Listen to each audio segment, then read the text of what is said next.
Second Timothy 4, and we're in verse 5. After talking about people who are in the church, Paul's not been talking about the world. He's been talking about people who are part of the church and not in complimentary terms. Now, in verse 5, he addresses directly to Timothy, but you keep your head in all situations, endure hardship, do the work of an evangelist, discharge all the duties of your ministry. We kind of scratched the surface of that first I'm not going to call it a command.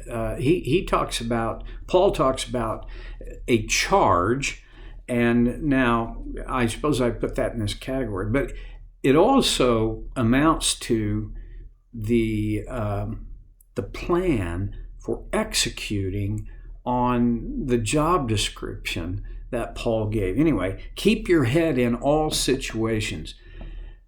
Wow, that's hard. I know in my life anyway, keeping my head just seems, shouldn't be that hard. But boy, it is. See, we have one brain, but we have a lot of different centers within that brain. And as technology continues to develop, and procedures using that technology continues to develop, neuropsychologists and neurologists are going to be able to zero in more specifically to what are the functions of different parts of the brain. And I'm intrigued by that, but I'm not bright enough to understand all the language, so I'm more of a fan than I am, an actual practitioner. I'm way not a practitioner. Anyway, it's like the two parts of our brain seem to sometimes work independently. When Paul's talking about keeping your head in all situations, I think in modern terminology, it would come down to use your rational brain instead of your emotional brain in all situations. Or, I don't even think that's what he's saying. I think what he's saying is remember that your emotional brain is so powerful that it can easily override your rational brain. And when you do that, you lose your head. You lose. You know what that's like when your high emotion gets engaged. The thinking processes, the intellectual, rational. These are things that the prefrontal cortex does.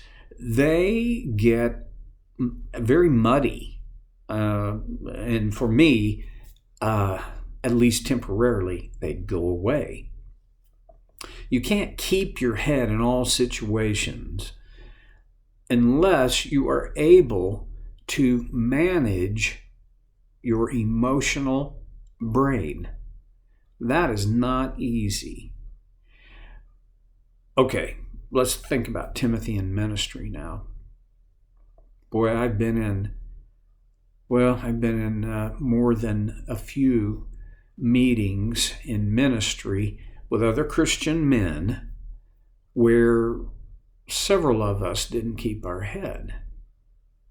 Several of us engaged almost only on the basis of our feelings, our emotions. Now, Paul is not saying you got to assassinate your emotions if you're going to keep your head in all situations. No. First of all, in century 1, they had no idea what parts of the brain did what. They just knew that thinking comes, or they were convinced, because I don't think they could have known scientifically. They didn't have the technology to know these things. But I think they were convinced that your thinking comes from your head. Your decision making comes from your head, which is why Paul said, keep your head. Now, they would have not thought about parts of the brain housing your emotions and your rational thought. They would have thought that in your head, your brain, that's the thinking part. Your heart is the feeling part. I'll say it. I don't think Paul is saying you better assassinate your heart here. You got to somehow eliminate your feelings. That doesn't work. But a long time ago, I read a book where it said the picture, and this is an ancient picture, is that your emotions are like an elephant, and your thoughts, your rational thinking, pardon me, is like a man who is the rider and guide with, he is the one who is moving the elephant one way or the other. Obviously, the elephant is much stronger than the man, but the man is in a position of just determining direction. So what we have to do is don't kill the elephant. That won't do you any good. It will do you harm. But learn how to direct your emotions so that they don't overwhelm your thinking. A lot of psychologists and counselors call this flooding. One of the main reasons that our brain gets flooded, the thinking part of our brain gets flooded by the emotional part of our brain, is in response to threat, which, if you work that a little farther down, is about fear. Okay. I'm doing this may not matter at all to you, but I think it could, so I'm going to keep going. Emotionally, there are such strong feelings, and many of the feelings that we have are connected to the things that we feel are important. And when they're somebody else's words, attitude, behaviors, but especially in our world, words and attitudes appear to come against those things that we feel are important, that's a threat. And the fear behind that is that the thing that we feel is important is going to get somehow harmed. Okay. When that happens, the part of your brain that detects threat instantly clicks. Well, it doesn't click, but it goes into action.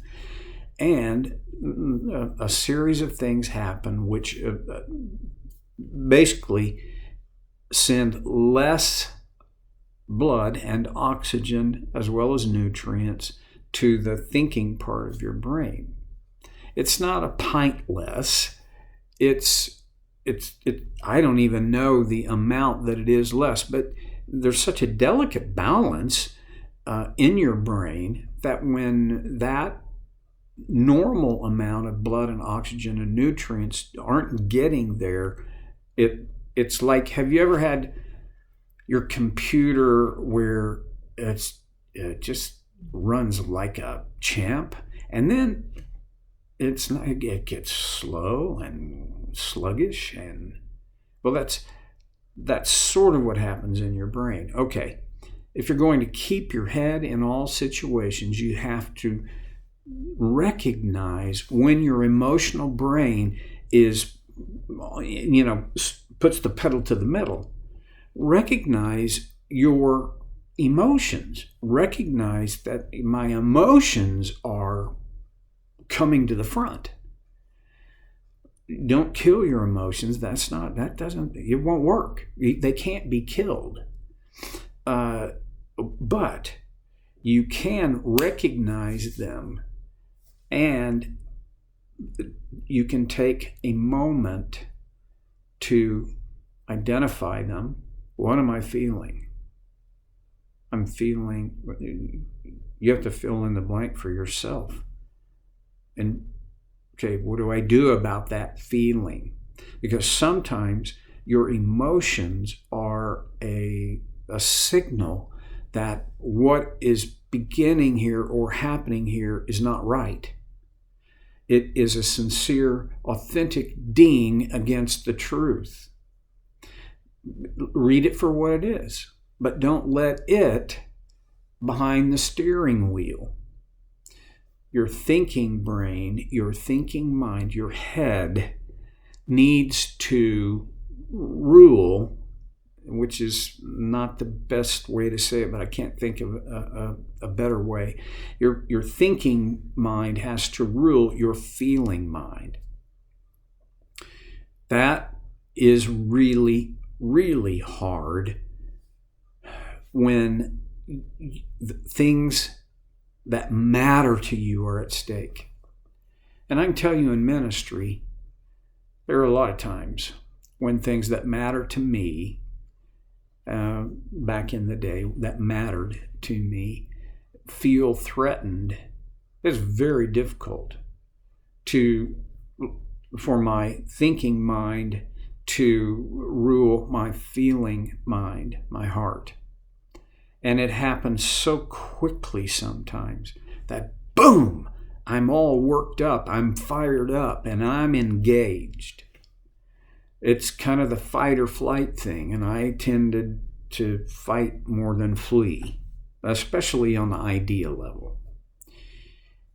Paul says, keep your head in all situations, and I think the reason is in an instant of emotional flooding, a minister can ruin years of trust and respect.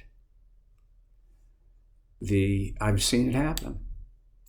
And so the best thing any minister can do is maintain this flow where you have emotions, you recognize them, you call them what they are, and then you decide what to do about them, which is responding, not reacting. So much of my counseling centers on that concept. I have a lot of people that come to me with anger issues.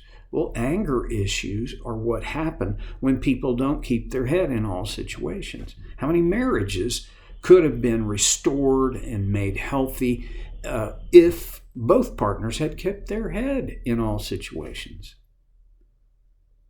I'd say all of them that I've ever worked with. Now, Paul's talking directly to Timothy about this, but the principle applies to all of us. People in ministry must build the pattern, and it's a habit, of keeping their head in all situations, or else their emotional reactions will be the lid, the ceiling for the effectiveness of their ministry. I believe this is true of all of us in every relationship. Our emotional reactions will be the ceiling and the lid for the authentic intimacy and closeness and health of every relationship we're in. Okay, that's enough. I'll come back to what's next time on Soul Care with Stevie Boy.